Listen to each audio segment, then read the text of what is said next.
and agua. Here's the problem with having free will in 2025. Sometimes you just have too much of it, and then sometimes you forget that you have free will, and then you subject yourself to the same repeated torture over and over again. I'm back with See You Again. See You Again is correct. It's accurate. I saw them again, but I saw different people this time, and I would say that I was also pacing around the room. If you guys don't remember, See You Again is the Chinese divorce reality show where 3 celebrity couples go on this 2-week journey to figure it out if they want to stay together or they want to see you again. They want to see you never. And I just want to say, after this series, I think I'm gonna take a break from divorce for a minute because it's... Wait, but there's like a new season?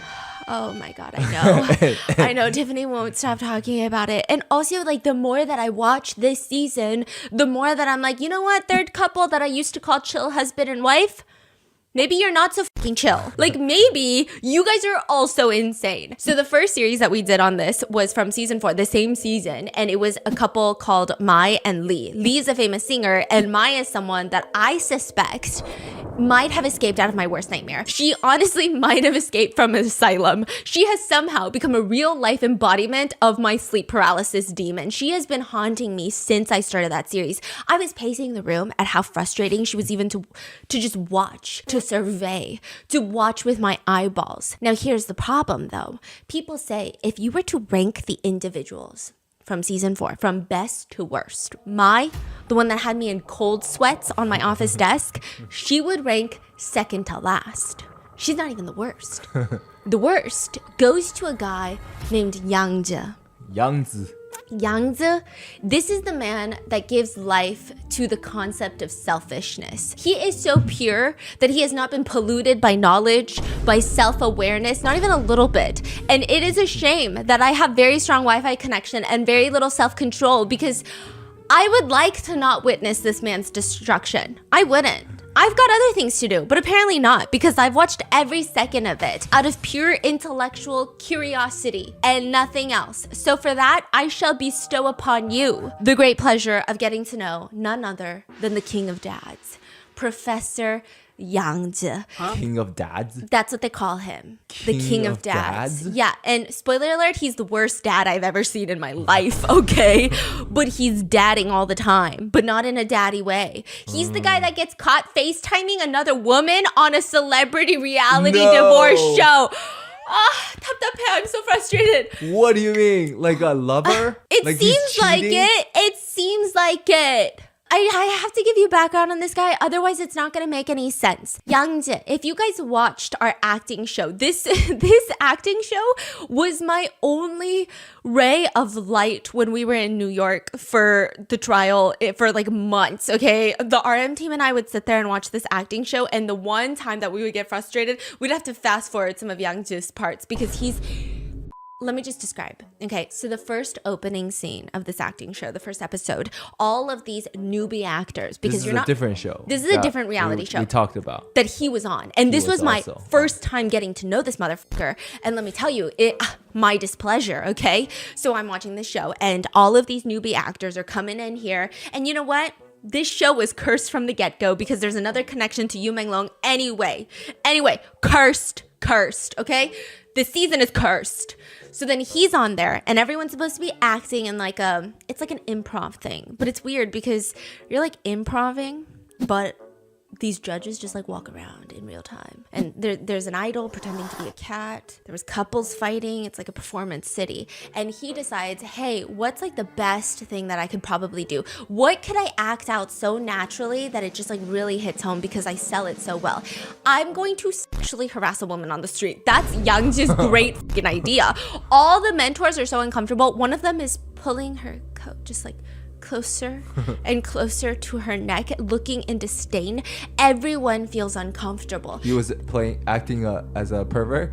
Yeah, Chester the molester. That's what he was doing on this improv show. And it's like, he was kind of pulling it off so well, to the point where netizens were like, wait, I'm really freaked out by this, okay? So then he goes online and he's very upset with that. This is Yang Zhe science. He says, hey, I should have been the top-rated actor for that scene. Think about it. You know what I mean? Nobody liked my acting. And that's unfair to me Because a scene of my character teasing a woman on the streets, did I not act well? Didn't everyone feel psychologically uncomfortable? Then doesn't that mean I acted it well? In my heart, I am actually even more dramatic than everyone thinks I am. When a fish cries, the water knows. But when I cry, who knows? The fuck? Bro, I don't even know what that means. When the fish cries? The water knows. But when I cry, who knows? What? Help, what? Is that a Chinese like saying? Is that like a prophecy? What is this? What? I don't know, honey. Okay, the best part of all of this is an acting newbie show, okay? This motherfucker is a veteran. He has acted in at least 30 films and TV dramas. Dang. He's out here with people who just make skits for TikTok. And they're like, yeah, I really want to break out into acting. This guy has been in 30 different productions. His name stays on the credits roll like it's a fucking template that you can buy on Canva. However, almost all 30 films have an average rating between 3.2 to 5 out of 10. Out of 10. One of his first movies, when it hit the box office that weekend, 21 people watched it. The box office grossed $12.14. But he keeps getting booked more roles. It's a mystery, right? It's a mystery. Then you look into it. Guess who's paying for these movies? He is. He is. Okay? And he's the only one watching them too. Some people thought that these movies were actually just his way of setting up ways to kiss like massive female actresses, like top female actress like stars. on screen, like Yeah, his acting is okay. So I'm gonna give you his. You'll know how he's acting because he has the very signature move. Have you seen those TikToks where it's like when bad actors start every sentence with a huff? Do you know what I'm talking about? Like, no. just I don't know. I haven't seen her since last summer.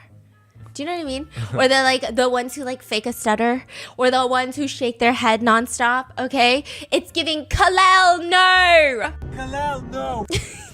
Bro, have you heard Gal Gadot speak Chinese? Oh yeah, Oh yeah. I did not hear Chinese. Okay.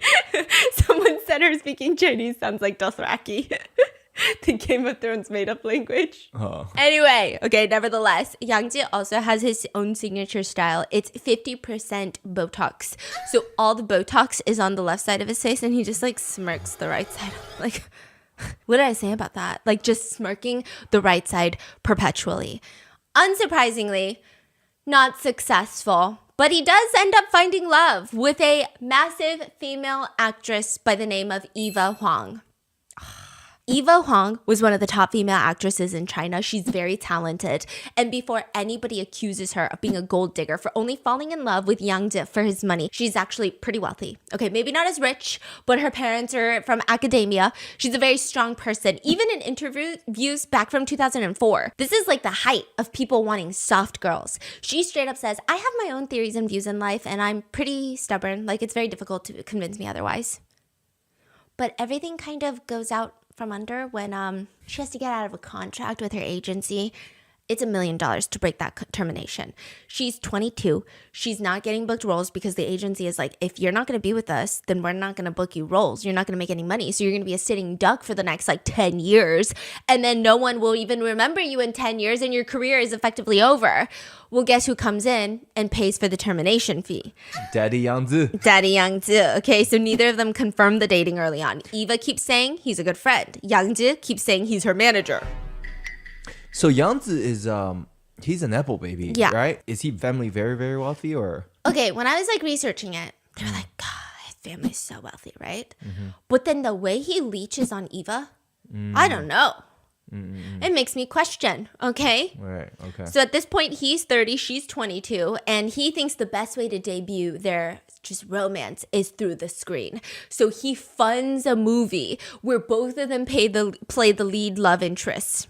Just imagine you're dating a guy and he's like, I'm going to fund a movie and you're an actress. I'm an actor. Okay, what do you think the plot of this movie is going to be? Because I want the world to know how much I love you. Like, what should the plot be? What do you think is the best thing that's going to sell? Yang Ji plays a powerful rich man who takes Eva's V card. What? Then he starts manipulating her mentally, gaslighting her, spreading rumors about her, torturing her mentally until she wastes away and dies. Is this like a thriller? What is this? I don't know what it is. Psychological thriller? It's a see, that's the thing. Guys are always like, ew, girls love dark romance. They're sick and twisted in the head. I'm sorry that we think male characters who save us from danger and will protect us from physical, emotional, and yes, sometimes financial harm are hot. But at the end of most dark romance books, it's like a very cute ass, normal ass family. Okay, the guy retires from the mafia so that he can be a dad to their 29 children, and they're still doing it because married life isn't gonna make them cool down, and they're still hot and steamy, but also they like really love each other on a profoundly deep level. Even though they've said like 3 sentences to each other the entire 329 page free Kindle Unlimited smut book. We know who's been reading what now. I'm sorry. But when guys create dark romance, the girls die at the end. The girl dies at the end. What do you mean? Did she come back like as a ghost? And they start doing it as a no, she's dead. And the credits roll. I mean, you need to really be like evaluated in a federal facility, okay? But that kickstarts their on-screen chemistry, if you would call it that.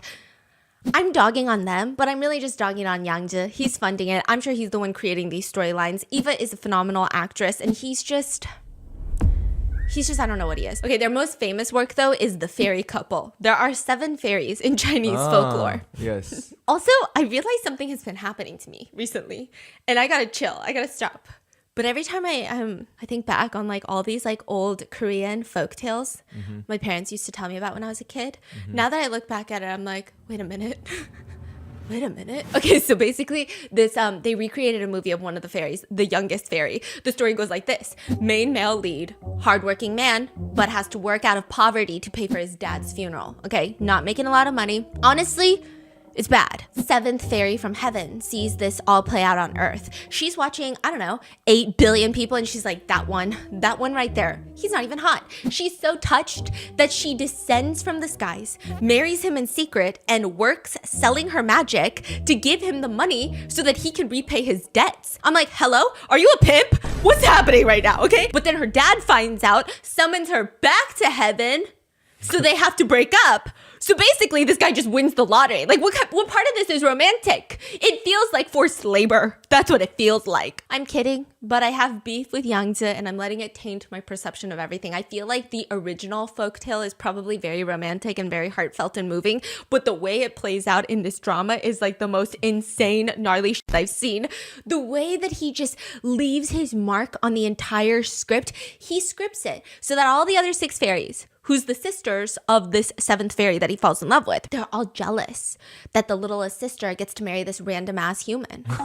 No way. Yeah, and I'm like, if I'm a fairy, I would be chuckling. I'd be like, another human? That's crazy. You know they die in like 70 years, right? Like, I would just be cackling, okay? But they keep saying things like, I wonder if our brother-in-law has any brothers. I'd like to marry one. What? Oh my gosh. Okay. Yang-ji is Hwang Xiaoming without the audience. Like in private. Like he's doing private, very expensive like private acting. Dissing on both of them. I do. That's crazy. I'm sorry. 2 birds, 1 stone. I don't know who's worse. Damn. Actually, that's funny because when you read all the comments of this show, they go, why haven't Yang-ji and Yeke gotten together? All the comments are like, someone linked them up together. Someone introduced them. So good. Other lines from this drama are like this. Although he only wears rags, he carries himself with such dignity, gentle and refined. At one point, the Jade Emperor, so the Jade Emperor is the dad of the 7 fairies. Yeah, he's the daddy, okay? At one point, he's like, now I finally understand why my 7th fairy would break heaven's law again and again and again and again for him. Sir, I wouldn't even jaywalk for this man to flirt. This film is brainwashing 101. For example, in the movie, there is a scene where Yangzi gets his wife pregnant and she's craving sour tangerines. Oh my God. She's craving sour tangerines. Have you ever met a pregnant person with a pregnancy craving? It's the most terrifying thing I've ever seen in my life. My sister was pregnant 2 times and I still have nightmares about this. When she would get a pregnancy craving, I feel like you think hangry is bad. A pregnant woman with a pregnancy craving, she will eat our heads off. Like, I feel like she was ready to tear people apart until she got like her random ass Taco Bell combination with like the most random side condiments. Nobody was having a good time. And you know what? She deserved it. She deserved every single bite of that Taco Bell. Like, she deserved whatever she wanted when she was pregnant. Anyway, he goes out, buys a bag of sweet tangerines. Uh-oh. If I want sour candy and you bring me a bag of Skittles, I will commit gender-based hate crimes. Because I would do the same thing. If my husband wants sour candy, I'm getting the man sour candy. I'm not bringing home M&Ms. He doesn't even like sour candy, but you get the point. He convinces his wife, no, babe. How could I let you, my pregnant wife, eat these tooth-achingly sour tangerines that you asked for? I know that you only asked because you didn't want me to waste more money on the sweet ones because the sweet ones are more expensive. Here, eat the sweet one. This is giving, I don't want what you think. I want what I think. Yes, I'm telling you, they're the same people.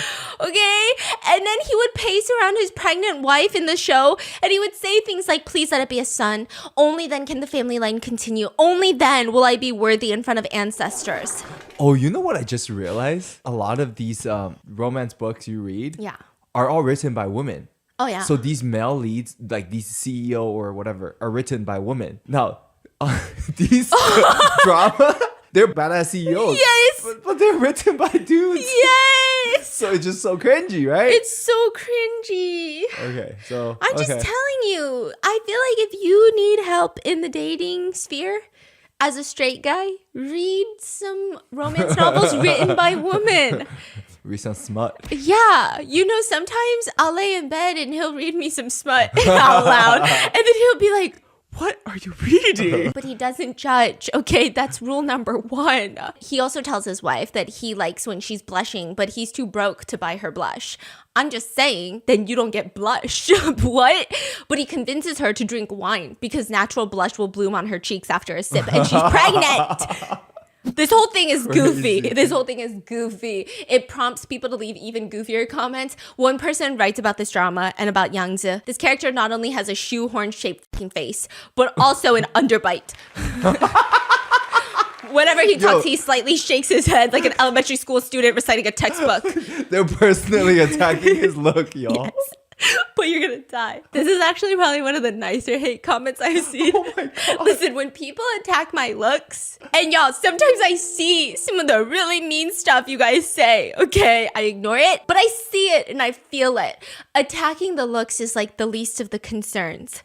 But Yangzi, not Yangzi, this one, our prince, decides this is a personal, very personal attack. He comes out to tell the public about this specific comment. No like fucking it was way. keeping him up at No night. fucking way. He picked out a hate comment? This one, the shoehorn shaped face with an underbite. That's so funny. And he said, my mom read that. She started laughing. She got so upset that she cried. She called to ask me, does the government not care about such vicious comments? Is that what people admire about the entertainment industry? This is what we want? She was so distraught she called for a family meeting. Like an entire board meeting with the family to talk about it. In another drama, Eva is the prettiest girl in the school and the guys are chasing after her. This is college. They're all 19-year-olds. Okay, reminder, they're all 19-year-olds. Eva has the Pretty Little Liars effect. She's got the Vampire Diaries effect. What does that mean? That means she's 30 playing a 17-year-old high schooler. It's fine. She looks 17. She looks 19. It doesn't matter, okay? The entire drama series, honestly, it does pretty well, right? Youngja is not in it for most episodes. And it's like the whole plot of this is like very good acting, delivery of lines, absence of smirking. All these guys are fighting for Eva. She's like the most popular girl in the school. And she's like debating between which one to choose until the very second to last episode. A guy walks into frame, trench coat, collar popped. I said, who is that, a professor? Is that an administrator? Is that Eva's dad? It's Yangzhe, a man in his mid-30s playing a 19-year-old. Transfer student? Oh, yeah. No fucking way. He looks like a fucking parent. He looks like he complains every morning about how something is wrong with his back and he must have just slept weird. And then everyone else in the room is like, well, you say that every morning, so you might just be fucking old. Okay? He says he doesn't know. He thinks it's the sleeping position. He swaps out 5 different mattresses and you're like, at this point, just admit it. You're getting old and that's okay. Everybody ages. He looks like he's had multiple colonoscopies because he's reached that age where it's important to be vigilant. But no, he's playing a 19-year-old. Like, he looks so old. I'm so sorry. He looks very old. I know some 30-year-olds, like, they'll play 19-year-olds on camera and it works. It was really creepy. This is just the drama on the camera. Off camera, in 2015, Yangzhe and Eva go viral because Yangzhe's dad dies. Paparazzi follows them to Yangzhe's dad's funeral and they see a little baby sitting next to them and they're like, who the it's their son. Turns out they've been married for years and they have a son. And for a really long time, everyone thinks, well, if they're happy, it's like Hong Xiaoming and Angela baby, domineering, bossy CEO Nepo baby, and then his loving, quieter wife who's focusing on her own like career. But out of nowhere, the two of them end up on season 4 of the divorce variety show, See You Again. Eva mentions, she drops some bombshells. She says, actually, we've been separated and not living together for years at this point. They haven't even been in the same room for a really long time. Wow. Okay, and this is the 3rd year that she has been telling him that she wants a divorce.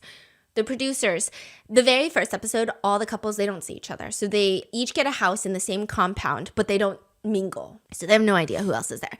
Eva is escorted into her house first. And then she's waiting for Yangzhe. Yangzhe walks in. It's very awkward, okay? It's like 2 penguins trying to avoid waddling into each other the whole time. They just look uncomfortable around each other for a married couple. And the first meme to come out of this relationship is they have like the little producer on camera moments where they're sitting on a chair talking to the producers into the camera. And it's Eva and her 7 husbands. Evelyn Hugo and her 7 husbands. That's the vibe. Just to give you a context, okay? Eva has a group chat with her and her 7 husbands. Because Yangzhe I know this. has 7 phones. And he has 7 separate WeChat accounts, right? So I was like, why would one need 7 separate WeChat accounts, which is like WhatsApp? It's like a Kakao Talk, right?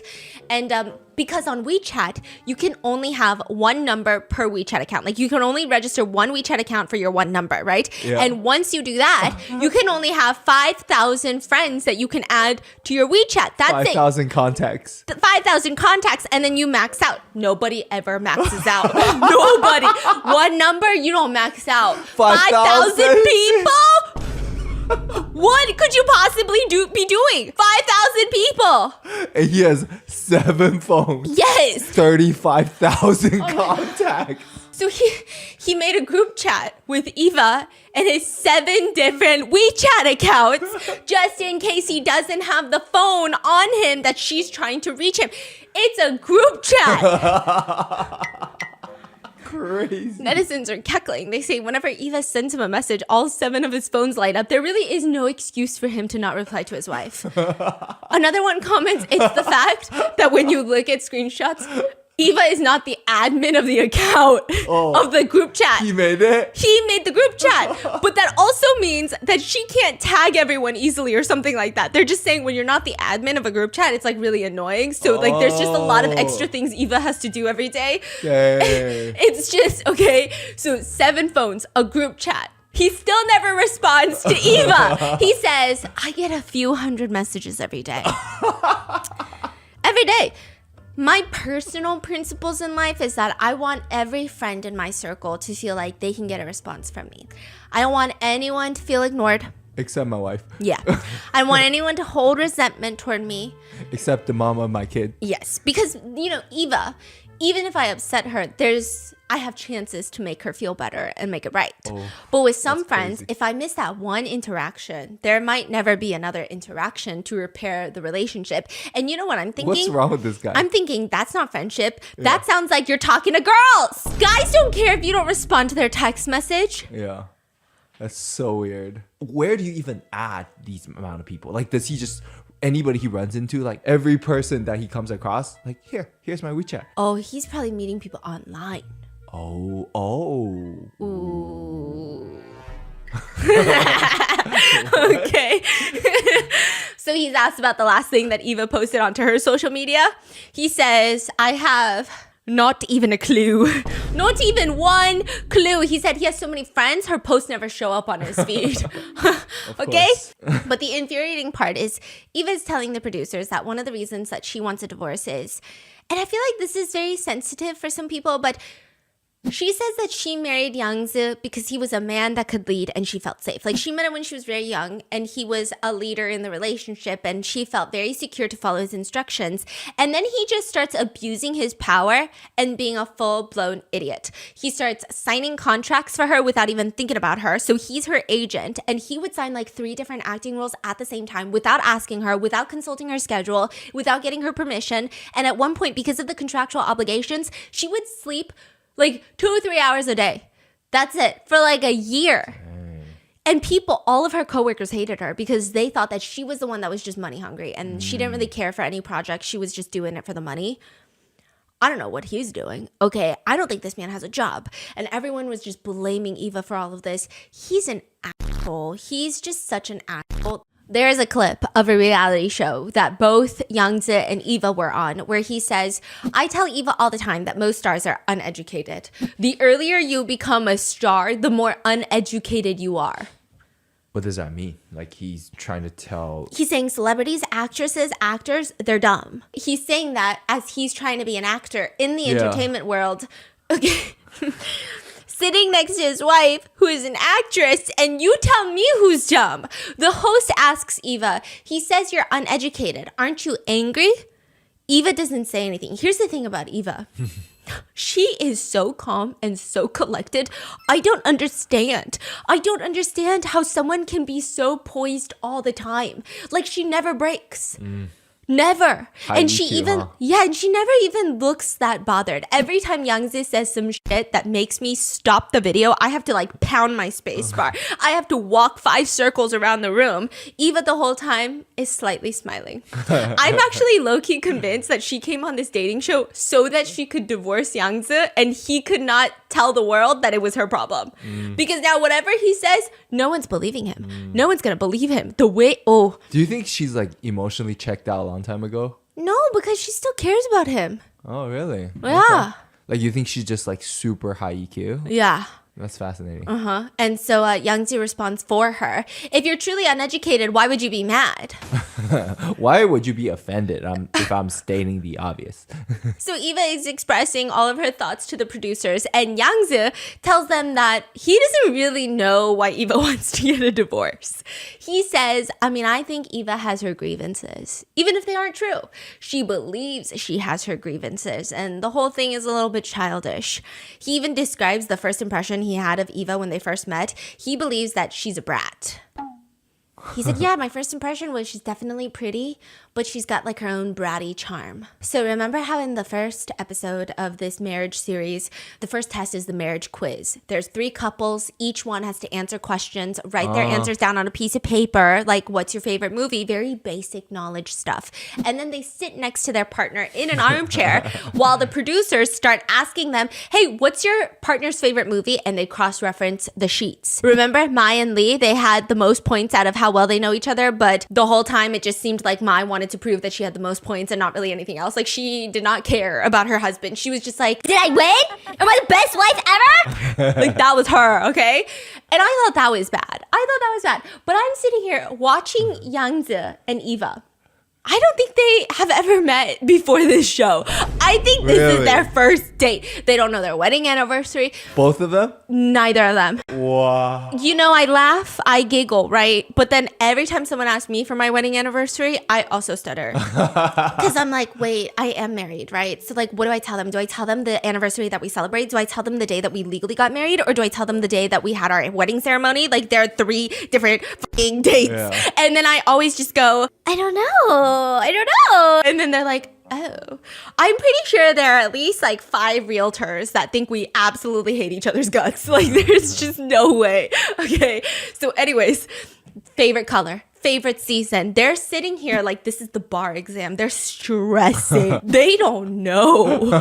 Forehead veins are popping out because Youngju can't think of Eva's favorite holiday, hobby, nothing. I believe that their very first point that they gain comes from like, what's your partner's biggest pet peeve about you? And then they finally get this shit right.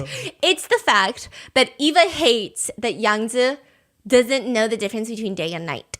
He does not know. He doesn't know when the moon comes out.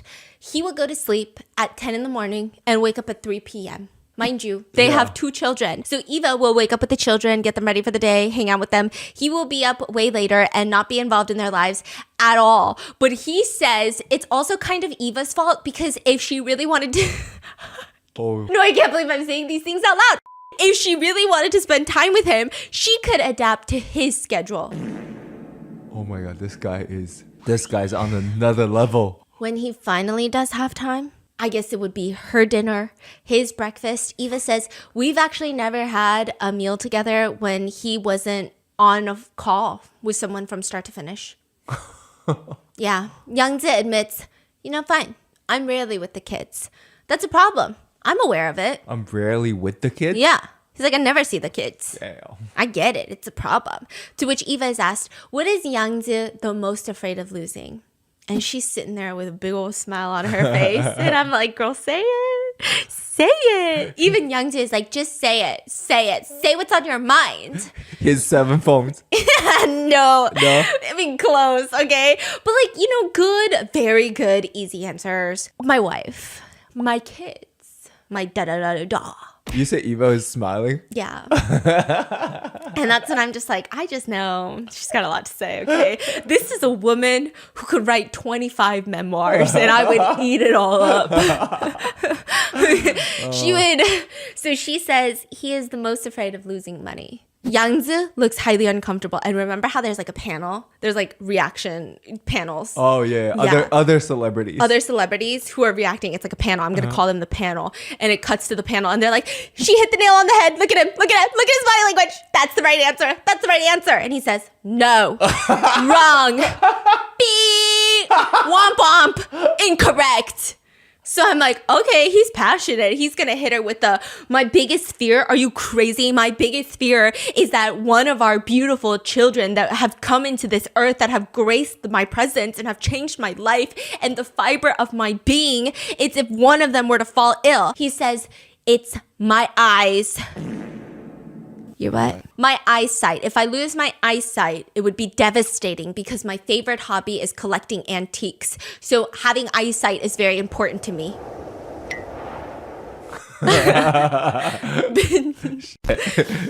Netizens are commenting in the live chat, I wish to not have eyesight right now. Like they were getting very frustrated. Then Youngja is asked about Eva's favorite flower. And he's like, I know this one, lily. Mm-hmm. No. Roses. No. The producer is like, Eva, what's your favorite flower? It's a tulip. And then it's quiet. Just silence. The producers know what they're doing. And the producer goes, what kind of flowers do you buy, Eva? Lilies and roses. Okay. So this man has just been fucking gifting her lilies and roses for like 20 years. There's actually so many sad moments though where it looks like Eva is about to cry. At one point, Youngja is asked about her favorite hobby. He's giggling. He's like, I don't know. And then he's like, do you even have hobbies? Okay. Damn. I'm sorry that she's a working woman and she's raising 2 children by herself like a single mother. What are you doing on your 7 fucking phones? Oh, okay. She says like the most high EQ thing. See, if that were me sitting in that chair, I'd say, what do you mean I don't have hobbies? Is it because I'm so busy watching the kids all day? Is it because I'm so busy? Blah, blah. It would be a fight. It would be a fight, right? Yeah. Eva says, nobody would write no hobbies on a test like this. Which means answer the fucking question. Why do you think I have no hobbies? Okay? Finally, she smiles and she says that she wrote down sleep. Which, okay, fine, whatever, questionable. Which he snorts and he says, you might as well have said nothing. Damn. And it looks like Eva's about to start crying. Really? The only answer Yangzi gets right off the bat is Eva's social security number, because as her former manager agent, Oh my God. money stealer, he would have to write it all down on all the contracts and forms to seal the deal, you know. Yangzi ends up scoring the lowest out of all three guests. Out of three couples, 6 guests, he scores the lowest. So each individual is scored. He is the lowest. So they go back to their room and it's awkward. It's awkward. So they're like sleeping in the same bed and stuff. Yeah, and so no, there's 2 beds. Oh, but same room. Yeah. And they get a note card from the producers. Yangzi opens it up and it tells him, because you are at the bottom of the list from the marriage quiz, you need to pack your bags and move out of your room immediately and move into the special room that we have prepared for you. As for your partner, Eva, she has the choice to stay in this nice room or go and suffer with you. Of course, Eva is high EQ and she's very nicely trying to say no by acting very confused by what the card is saying. Let me tell you something. The minute someone is acting very confused, they don't want to do what you're suggesting. Okay, I learned this too. And I am... Wait, what does that mean? Eva was like, well, what do you mean? Like, am I supposed to go? Like what does that mean? I don't understand what that means. Like, what? What? It's the what? You get the what? That person does not want to hang out with you, okay? And that's okay. I've gotten the what a few times. It's okay. Move on. We can find new friends. We can be each other's friends. But that means she doesn't want to go. Suddenly, she is unfamiliar with Mandarin. She said, English only, please. I don't know what this card means. And that's a very big hint. Like, no, go suffer alone, you weirdo. But he sighs. They're asking you if you will come suffer with me, or would you rather stay here and enjoy yourself alone? She just like avoids the topic, okay? And then he hits her with it's a Chinese saying, okay? Husband and wife are like birds sharing the same tree. When a storm hits, they fly their separate ways. AKA, when things are good, couples stay together. When things are bad, they separate. Bitch, you're the one that scored the lowest on the test. No one told you to be an idiot. You're the storm, bro. Yeah, you are the disaster. So at this point, Eva has no choice. She says, fine, I'll go take a look first. So they get escorted into his special room, and it looks like an escape room nightmare. To be fair, it looks like a set. So they make like a little escape room building. That's what it looks like, okay? Wallpaper ripping down the walls. Bed is like one of those camping beds. It's like 2, 4, 6 poles and then like camping tent fabric on top. What? There's like a small rudimentary kitchen. You know, there's those like old cooking videos in China where it's like the fire and then you have the giant wok. Like old style, like you put wood underneath, right? You burn woods and then the giant wok to cook. So it's got one of those, and I mean it's bad because there is no real door, so there's bugs and flies coming in. It's giving dungeon, but it's giving dungeon scene for rent for film projects. Like it's clearly not dirty or gross or unsafe. Not that that's a problem, but like, you know, it's like a set. Yeah, they built it. So they get inside and Yangzi is saying, not bad, not bad. He's like, this is great. Obviously I could do it. He starts lighting up the fire in the kitchen and he's humming like he does this every fucking day of his life. And I'm like, I just know you have an electric cooktop that you've never touched. I don't even think you've got a gas cooktop. You got the electric one, induction. You don't touch that shit. I just know. And she's confused also. Like you can just tell. That's also the thing with Mai. That's the thing with Yangzi. You just know when someone doesn't do anything because the partner, when they start doing that thing that they act like they do all the time, the partner looks at them like, what are you doing? But they don't want to out them on national television, so they're just like, what is he doing? He's starting the fire for the wok. Oh, like he's about to cook something. Yeah. And Eva's looking at him like, you're gonna cook? You're gonna cook? So he's rolled up his sleeves. Classic. He lights the fire, starts pouring in a ton of oil into the wok. Oh my god. Eva is just quietly sitting there wanting to leave. She keeps giving him hints. She's like, I'm so sleepy. And she keeps saying things like, I'm gonna leave. And the panel notices that she still doesn't leave. And they're like, oh my god, it's like she's waiting permission to leave. So this is her subtle way of like, hey, tell me it's okay to leave. Which is like, they feel bad, right? But also she's so high EQ. And finally, he's like, yeah, you should go get some rest. And I'm gonna cook dinner for you. And I'll come get you when the dinner is ready. She's looking at him. She's looking at the wok. And she's like, don't come get me. But she doesn't say that. So he's still trying to like get her to come back into this dungeon. I think it's crazy that he's like, go, but I'm going to come fetch you again. Yeah, like if it's that bad, I wouldn't have gotten you. Like, are you kidding me? Like, why would I want two people to suffer? Exactly. Yeah. Okay. And then he starts heating up the oil. And out of all the things that he could have stuck in this oil, I mean, think about it. Think about wok oil. I'm thinking, the panel's thinking, maybe you could cook up some fresh noodles or cook up like a scallion oil, throw in some green onions or fry up something, okay? He grabs a pack of instant noodles. Deep fry ramen? Everyone is like, bro, this guy has never been in the kitchen. He throws in the noodles fully uncooked, okay? It's not cooking. He throws it in. Yes. He starts flipping it. It's not cooking, it's just burning. So what does he do? He splashes water into the oil. That's fucking crazy. Boom! Explosion, right? Smoke, bubble up, okay? Oh my God. Thankfully, the fire was not hot enough.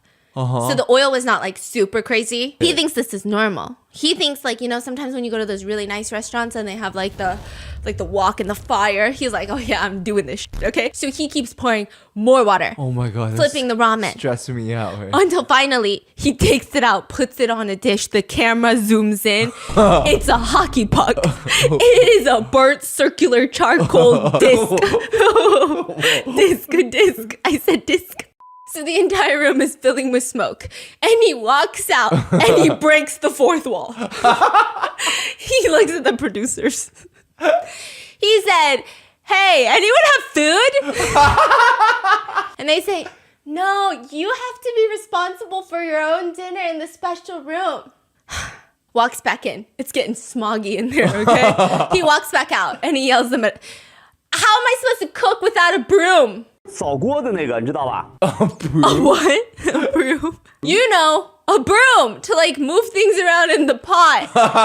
You mean a fucking spatula? He has like a ladle. He needs a broom.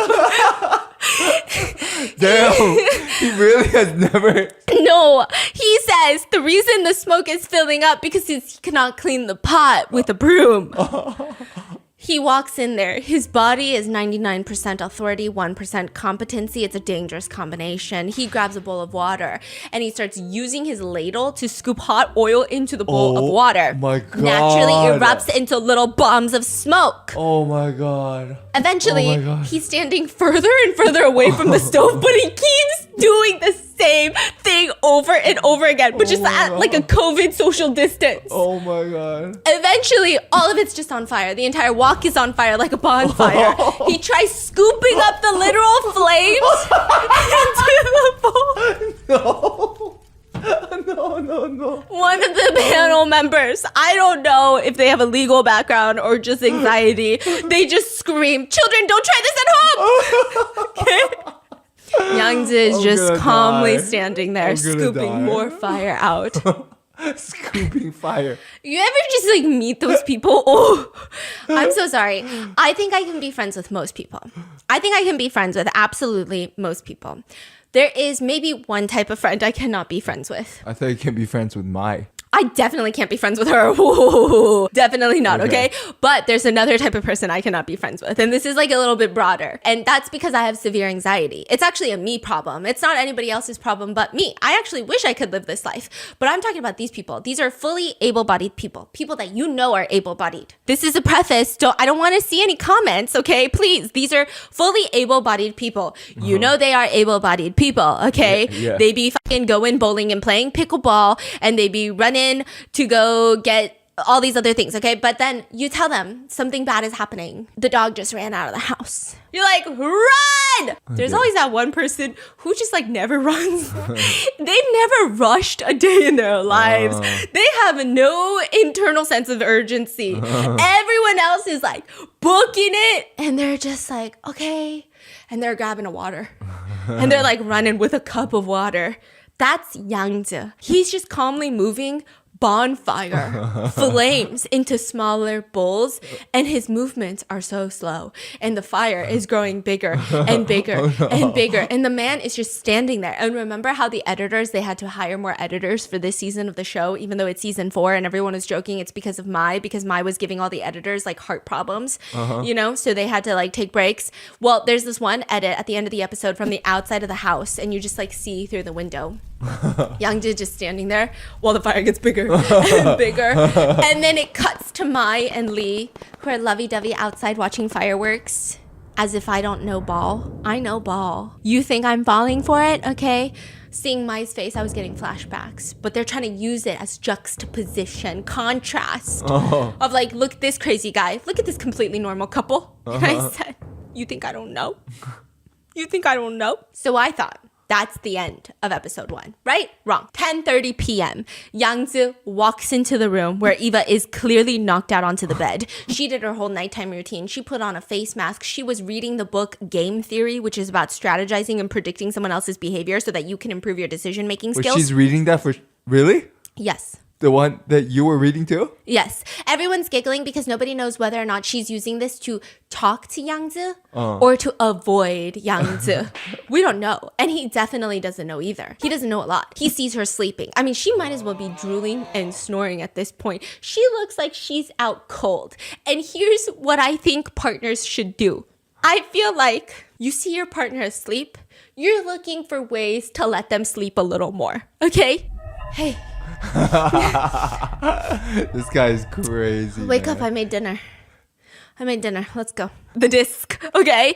That smells like smoke and probably has the most carcinogenic air quality. After all of that shenanigans in there, he's like, here, wife, mother of my children, come on, get up. He forces her to get up from her slumber, walk back to his room with him. Yo, this is like premeditated. How is that? Like, he knows that's not edible. He knows that she's... Oh, he made new noodles. Okay, but still, like, she's asleep. What are you doing? I know. He starts ranting on the way there about how hard it is to cook food for her because the most, like, even the littlest bit of, like, dirty food in her stomach, she's gonna feel sick. So that he had to ensure that she doesn't get sick and, like, the whole place, like, the kitchen wasn't, like, the right setup. Sir, are you not aware of, I don't know, the 9 Super HD 4K cameras around you? Like, we saw you. I saw you. Sir, I saw you. Anyway, she sits outside. He gives her a bowl of ramen, and it's just like mushy instant noodles without any seasoning, just like boiled in water. She takes a few bites of his food, and he's telling her, eat more. And then he takes a bite of the food, and he's like, it's so good, it's so good. Then he goes inside, and he eats a banana. And then he comes back out, and he keeps telling Eva to eat more. And then he tells the producers that Eva is not very considerate, because if she was the one that cooked this dinner, he would have at least eaten half the bowl, but she only took 1 or 2 bites. Excuse me? This guy is... Wow. And the dinner conversation is so boring. He's just yapping in circles. Like, his dinner conversation are like the old riddles that grandparents like to talk about in the panel of commentators. Every time you see Yangzi and Eva on the screen, you see the commentators start slumping and slumping a little bit more. And she's just, waiting for him to finish. And then at the end... she goes back to the room, he escorts her, and he very angrily tells the producers, it's true, I didn't get the response that I deserved. She has no intention of staying, so. He thought that he would cook her dinner, and then she would want to sleep there with him. What is happening right now? Yeah, okay, and then you're going to die. You're going to die. So then he drops her off. Okay, so let me give you, she didn't want to go with him. He's like, you got to go with me. She goes. And then she's like, I want to go home and sleep. So then he's like, okay, go. But I'm going to bring you for dinner. He goes, sees her sleeping, right? Wakes her up. They eat dinner. And then he's like, okay, let me walk you back. Walks her back. And then as he's leaving, he says, hey, let me know if you can't sleep. I'll come get you. Did you not just see her knocked out? Okay. So then at the end of the night, everyone is told to journal about their day, the things that they've learned. And you see all 5 of them like sitting at the desk. 12 font, 13 font. They put their pen down. They ponder. They look up.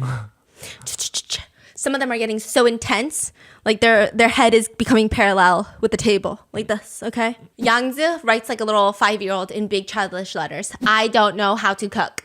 Signed, Yangzi. Oh my God. That's his takeaway of the day? Yes! Oh my god, this is crazy. After he ranked the lowest in the marriage quiz, his takeaway is not that. His takeaway is, I don't know how to cook. It's not that he doesn't know anything about his wife. No. Like, imagine they didn't ask him anything about their kids. No, he probably knows nothing about them. Exactly.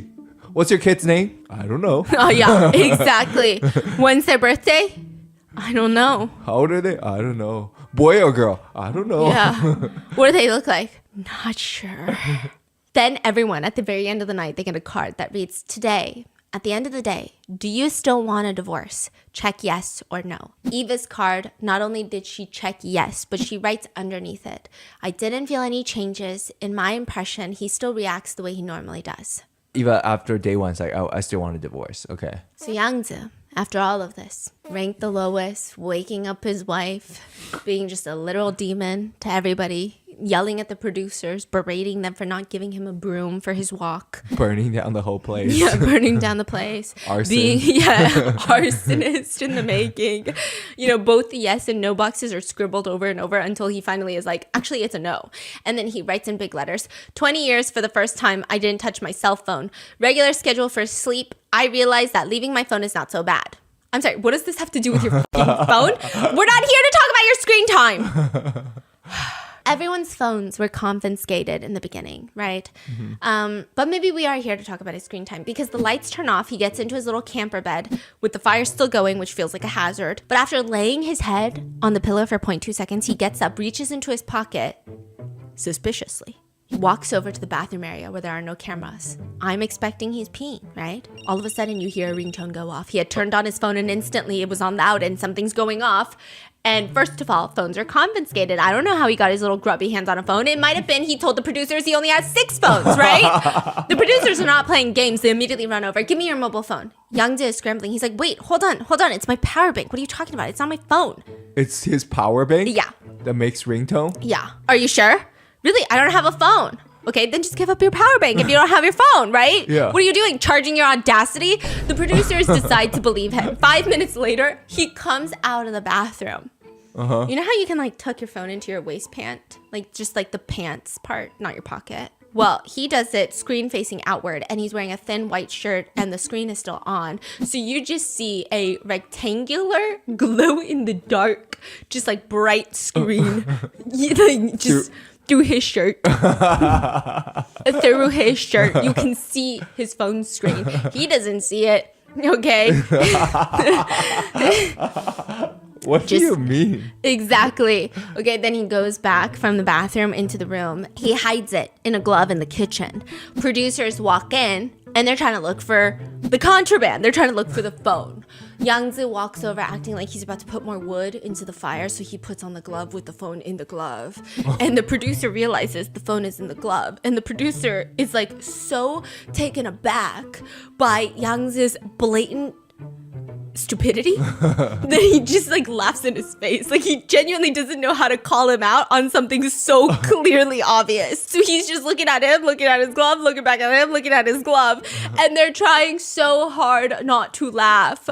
You know, the producers end up leaving. They're like, you know what? There's nothing we can do right now. He can't use his phone because there's cameras everywhere. So he starts pacing. He's trying to lay down. Then he gets back up. And then he starts walking. I'm like, where are you walking? And there's like a stray dog next to him. I don't know if it's a stray dog. It looks like just, there's like a dog walking next to him.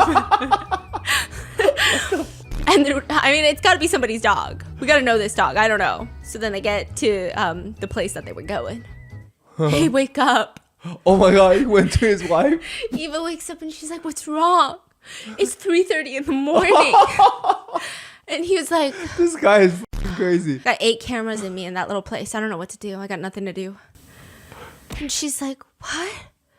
And then he's like, okay, fine. He's like, clearly you're not going to entertain me. So then he leaves, right? But you know what really bothers me? So crazy. Here's what I know about Youngzi. Youngzi is more like a sibling than he is a husband, because here's the worst part about having a sibling. Why do they come into your room when you are sleeping and then they turn on the light and then they open the door, and then when they leave, they don't turn off the light and they leave the door open, and now you got to get up out of your bed to turn off the light and close the door like you had left it before, okay? Well, Youngzi does something worse. He just leaves this dog in there. I don't know who. We don't know whose dog this is. But the dog is just there. Okay? And then he just leaves. He leaves Eva with the dog. I love dogs. This dog is cute, but this is random.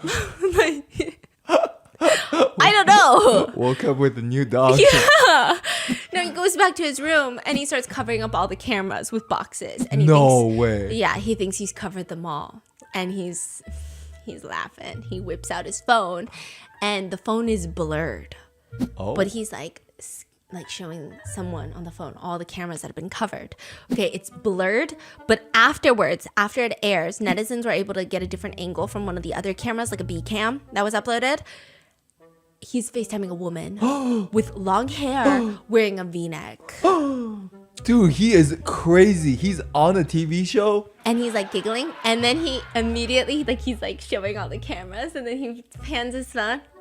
He saw one? Yeah. Wait, his face dropped? Yeah. So then he walks over and puts a box over it. Unbelievable. Yeah. Unbelievable. Yeah. He acts like a 12-year-old kid.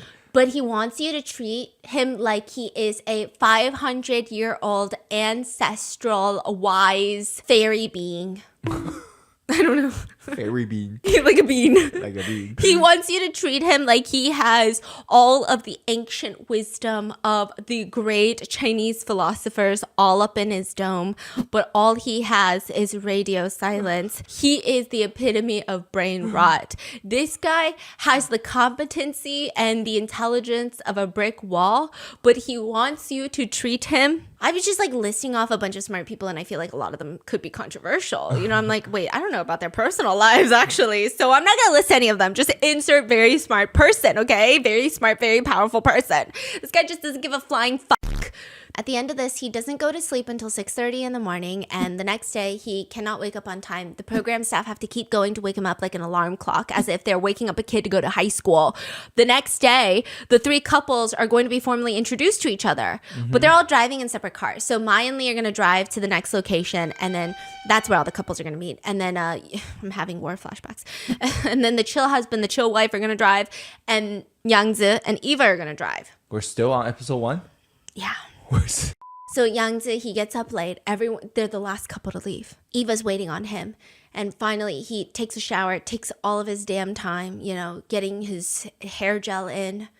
All his white hair is just gelled all the way up. And then he tells Eva she's got to drive because he's tired. Oh my God, bro. So she drives. And then they're, chill husband and chill wife are not having a good drive either. So chill wife wanted to drive. She's driving. And the chill husband keeps backstreet driving. So they pull over to the side. Backseat driving. And they pull over to the side. And so I'm thinking, okay, chill husband's going to start driving, right? They cut it. And then the next scene is just chill husband in the very back of the car. She kicked him out of the passenger seat. He's sitting in the back seat, arms crossed like a pouty little kid. So she's like, you shut the fuck up. Okay, don't tell me how to drive. So they drive into the desert. There's going to be a tent for the guys and a tent for the girls. And they all meet. They all sit down and they're all going to go eat lunch. But Yangzi grabs this green blanket looking like a honeydew melon. And he's sitting there and he keeps asking everyone else if they're cold, like he's such a gracious host. Mm-hmm. His wife Eva is in a tank top and she's like, I got to go look for a jacket. He never asks her if she's cold. That's crazy. Wow. And instantly when everyone sits down, he starts giving people glasses of tea. I don't know where he got this tea. Oh. But he's telling them, try this. It's tea from 1999. When the fork did you have time to do all that? The couples are all cracking jokes that Mai and Lee are here for their honeymoon because they just seem so lovey-dovey. As if I don't know ball. That's crazy. Ball. But they're all focused on Yangzi. Yangzi becomes a punching bag initially because all the couples, they try to make themselves feel better about their relationships, which is valid, So they tell him, you got 14 points? Even strangers get 12 points. That's crazy. And Yangzi class is in session. So as they're eating hot pot, he's sitting there and he's telling them, He's done a lot of these reality shows before, but there was one reality show that I went on where, we were really testing the limits of human capabilities and of human strength and human agility. It was actually the first time in my life I've ever been scared to do anything. And we were skydiving. Chill wife starts smirking. And you just know, I love when a woman starts smirking. I just know she's got something up her sleeve, okay? And She's like, oh yeah? And Youngzi is like, yeah, I mean, it was really like a test to the human body. Skydiving? Yeah. It's not that serious. And Chill husband, he points out, Youngzi, you talk about how scary skydiving is, but honey, you seem to find it pretty easy. Chill wife is a professional skydiver. That's crazy. She fucking be jumping out of planes by herself. She be She's certified. certified. She does everything. She's got her own parachute. And then all of a sudden, Youngzi doesn't want to talk about skydiving no more. He's suddenly engrossed in the food. The food is so good all of a sudden. He doesn't acknowledge the... He's just like, oh, so you learned. You went through training. That's it. And then my pipes in, okay? Maya's like, ever since I had kids, I just like don't want to do anything extreme or too dangerous anymore. To which Youngzi switches up and To the kids? listen, I As a father of two? yeah. No, because okay, I have a member of the RM team. She dated a philosophy major. She said, I would never wish that upon my worst enemy. She says, philosophy majors are great, but they should strictly, legally, only be allowed to date other philosophy majors. That's it. I'm sorry. You're not allowed to be on Hinge or any other dating app. Sorry. Can't be there. Okay. That's a rule. No, I love you. I love you guys, but you guys are insane.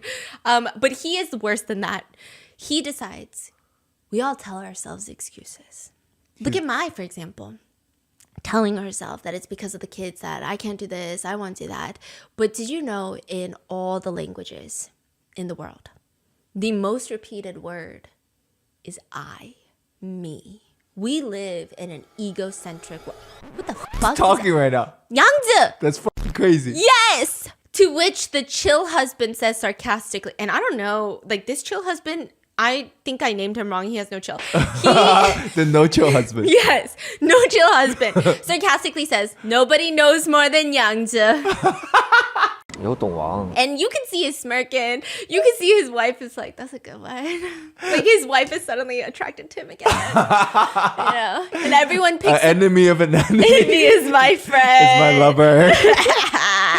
So this is like the first time they're meeting. Yeah. The no chill husband is already clocking Oh, yeah. Youngzi. That's crazy. Oh, yeah. Everyone picks up on the tension except, you guessed it, dressed look like a little cold green sugar snap pea wrapped in his honeydew green blanket. Youngzi, he says, when you say that, and chill husband goes, I was joking. No, but it's true because I know a little something of everything because of my experiences. Okay.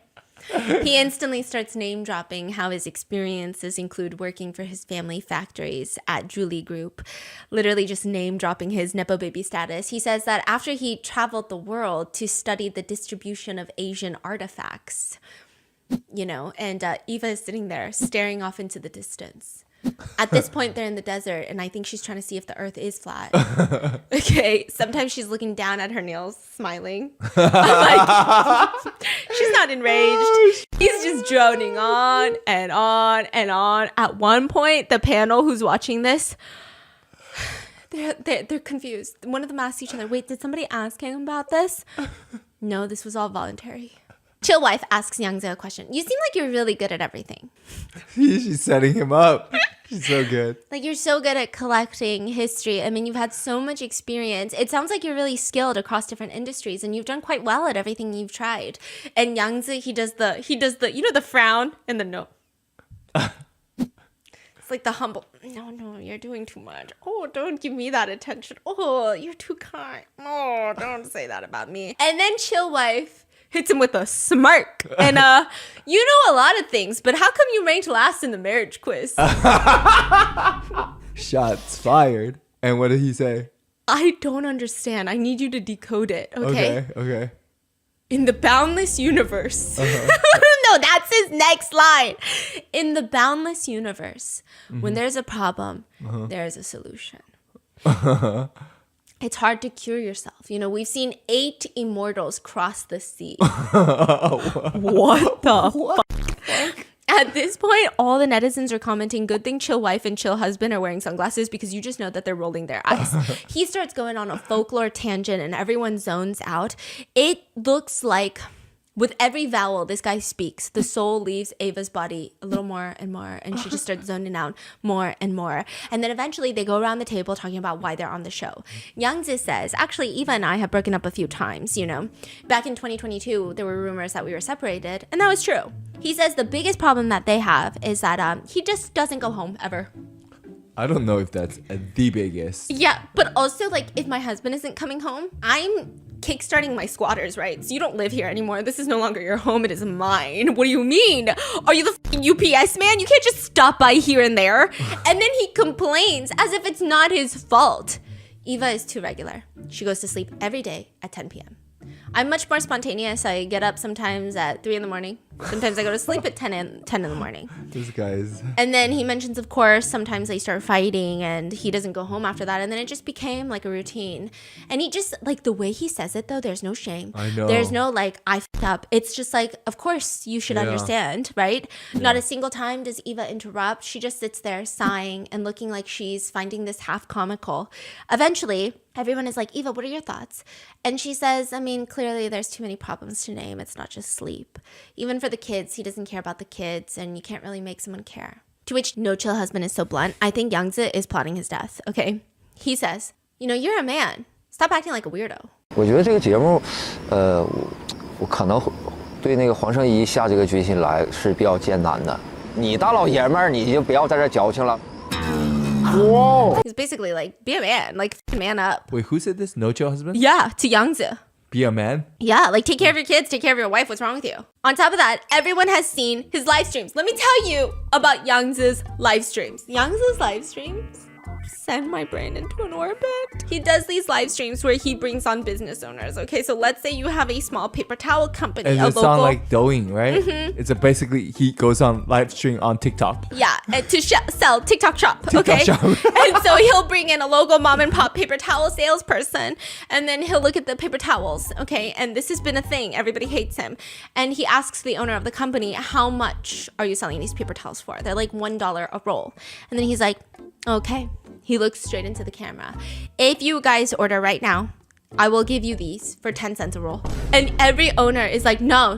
Like, some of them are trying to walk out. Some of them are trying to grab their products, and they're like, absolutely not. I'm not honoring this. And he just does this nonstop. He'll drag Eva into all of his live streams and make her sit there, and she looks uncomfortable. Eva is a very poised, sophisticated woman. She is the opposite of me. Like, she's so classy, and she gives me the type where she likes to live a very private life. And she likes to focus on acting, like truly acting, and she doesn't really want to do these live streams. Mm-hmm. She just wants to work on her craft, right? But no. I mean, what do you expect from the guy? This guy, he would have a press conference for his movies, and for all the journalists that he invites, he would give them a red envelope with $100 in each of them. Sorry, is this bribery? Like, that's crazy.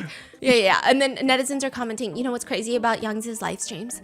Other people sell things for money. Yangzi is truly in love with live streaming. He's truly in love with seeing his own face and hearing his own voice and watching his lips move. Truly, Yangzi is in love with Yangzi. Huang Xiaoming is in love with Huang Xiaoming. Okay. They ask Eva if she's okay with it, and she says it's frustrating because not only does he not help her with her work, but he wants her to get involved in his work too. She tells the producers, and this is so sad, she says, I'm supposed to have a really strong personality. But I don't know why over time I just became so just more and more compliant and accepting of things. And then it became habitual. But I would love to change that. Wow. So then she changes it. Later that night, he's making fucking tea once more. Once more, he's making tea for everyone. And Eva finally opens up about how their sons are getting older and they have so much energy. Yangzi never goes on vacations with them, never takes them places. She's the one doing all of this while balancing work. And she says it's hard because as boys age, they also need a lot more instruction that would be better from a father. And it's just hard as a mom. Meanwhile, everyone is sympathizing with her. Yangzi holds his hands up like a binocular and looks up in the sky. He's looking for the Big Dipper, the star constellation. Like he's ignoring this talk right now? Mm-hmm. That's fucking crazy. Mm-hmm. Mm-hmm. Wow. She keeps talking and she's like, he never really pays attention to the kids. And he says, you know, I communicate with them and we communicate like men. Huh? These kids are like 10. Everyone looks like they want to throw him off the cliff. He says he also spends less time with the kids because he wants to instill traditional values of culture. He wants them to learn about antiques and collectibles, right? History.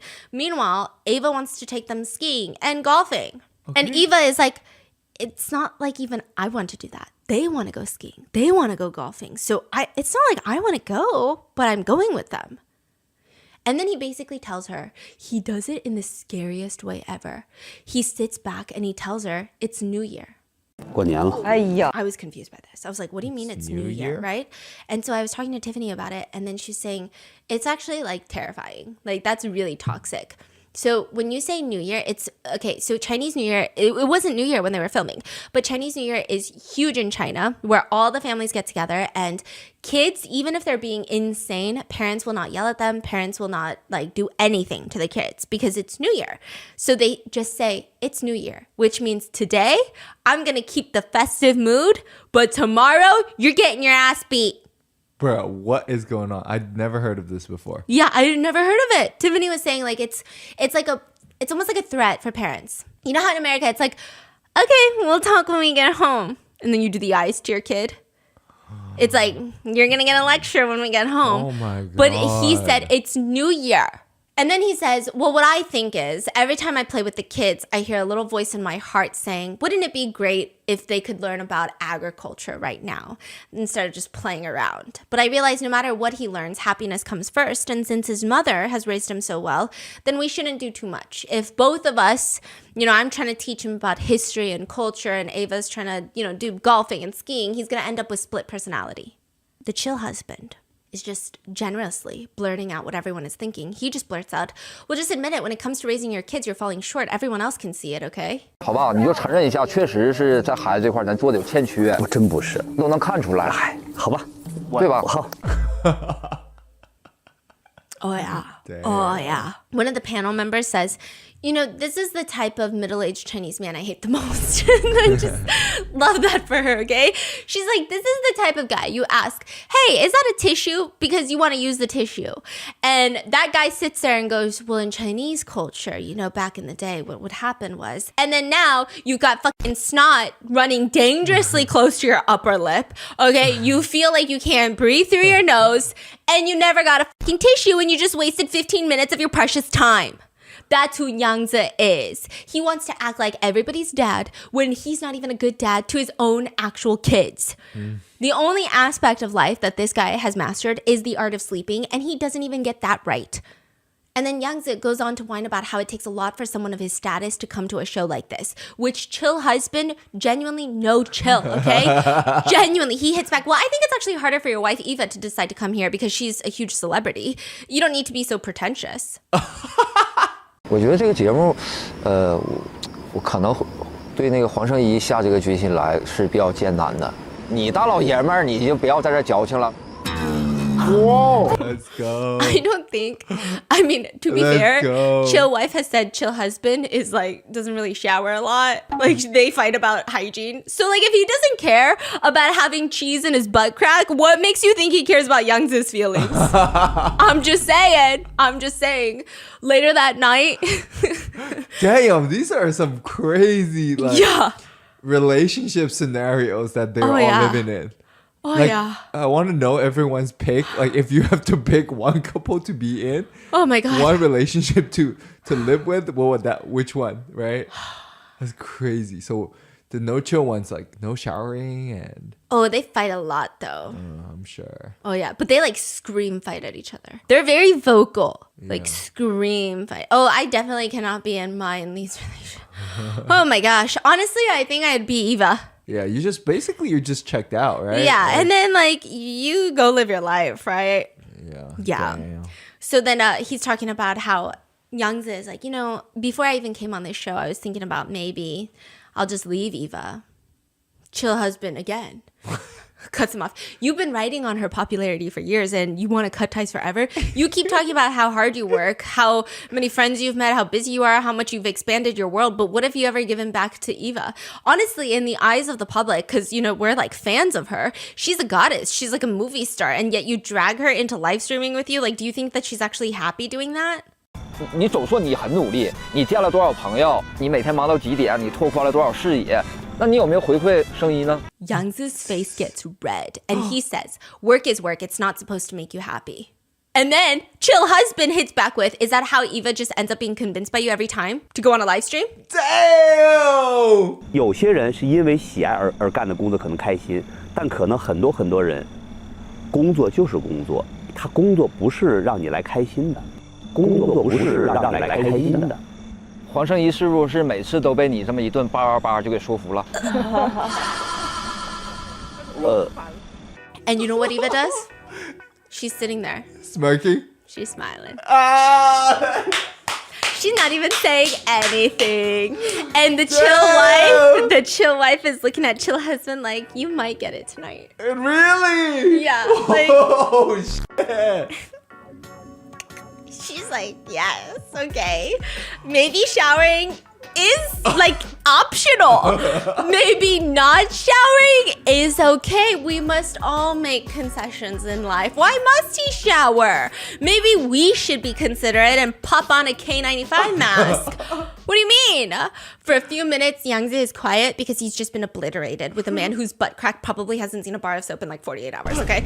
I'm kidding. I like the chill couple right now. Well, they've got their own problems. But Mai and Yangzi need to be sectioned, okay? They need to be held. So it's a little bit different. Everybody else is kind of normal crazy. Like, I can see why you've gotten so crazy because your partner drives you insane. So I see it. I see how you got here. I see where you were before. Let me bring you back, right? Yangzi and Mai, I'm like, I don't know what this is. I don't know what kind of circus you guys are, okay? Not my circus, not my monkeys. At one point, Yangzi finally shuts up and he decides that intelligence is no longer in great demand. And then he starts yapping again. At one point, Mai looks over at the chill wife. Chill wife, she's sitting there staring off into the distance. And Maya's like, I can't even follow everything he's talking about. Chill wife smiles. She's not even looking at Yangzi, okay? It's okay. Ignore everything in the beginning and the middle. Usually the last thing he says is what he wants a response to. This is all just part of the process. 没有太亲密的吗？这些过程你忽略掉，就听到杨哥的最后那一句话，就是他的重点核心。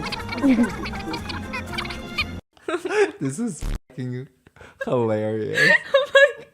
What's going on right now? So good. Okay, but the craziest part of all of this is after he does all of this. Okay, so chill wife, she was the only other person along with Eva that checked yes for I want a divorce. That night, Mai, Lee, chill wife, chill husband, they all check I don't want a divorce anymore.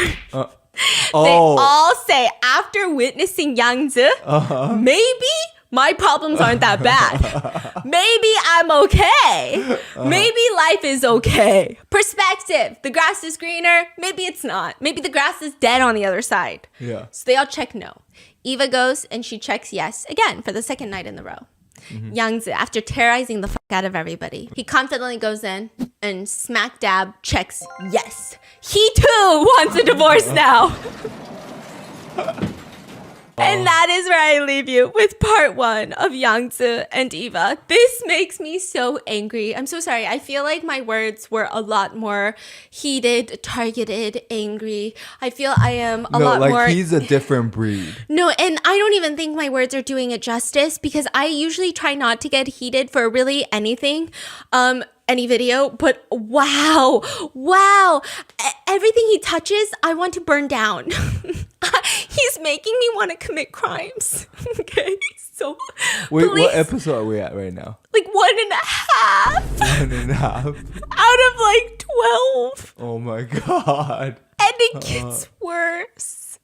So stay tuned for the rest, and I'll see you in the next one. Bye.